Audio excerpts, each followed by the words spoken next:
Who is this guy from Michigan State that ripped off 13 straight wins once Izzo put him in the starting lineup? His name is Tre Holloman, and he was the #1 player in the state of Minnesota. So let's jump right into giving Tre a letter grade based on how he's performing so far this season. First thing I want to call attention to is a unique proficiency in transition defense. When Michigan State loses the ball here, Tre gets back on defense and almost like a big, he just times his block perfectly, and Tre has really long arms which help him in these situations. But I certainly wouldn't call attention to this if it was just a one-time thing. Then he messes up the timing of this guy on Washington by just sliding in front of him and messing up his steps. You can see that Holloman uses his quickness, long arms, and defensive timing to get some cool things done on that side of the ball. Second, I think we need to come up with some clever nickname for the connection between Cohen Carr and Tre Holloman, because Tre just has a knack for finding where Cohen is on the floor, especially on fast breaks. I mean, look how many clips I'm able to find from just this year. I especially like this finger roll oop that would have blown the roof off the Breslin. Another thing I want to call attention to is how well he decision makes when he's getting a high screen with the ball. Tre can really do anything off of a high screen. I hope it's something that Izzo and their coaching staff goes to more often.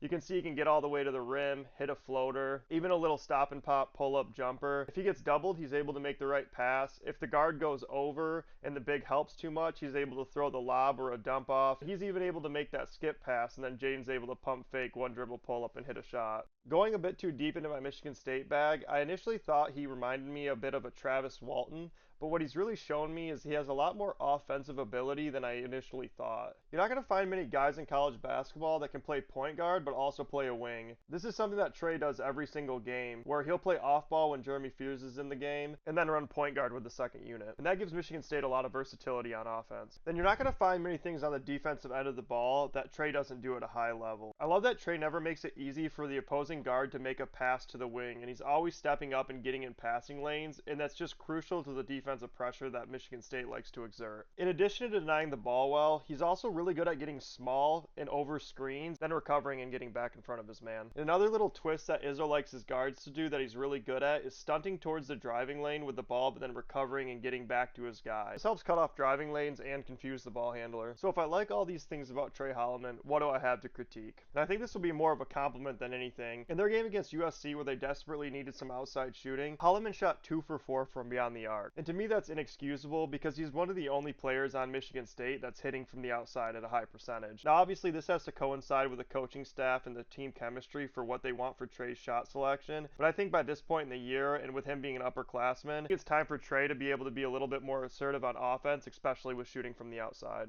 And last but certainly not least, when it was time to ice a huge game in the Big Ten against Illinois, he stepped up and hit the 2 biggest free throws so far of the year for Michigan State, and that's no surprise because he's shooting at 93%. I base these players' grades on their expectation coming into this year, their skill set, and how well they're optimizing their opportunities throughout the year.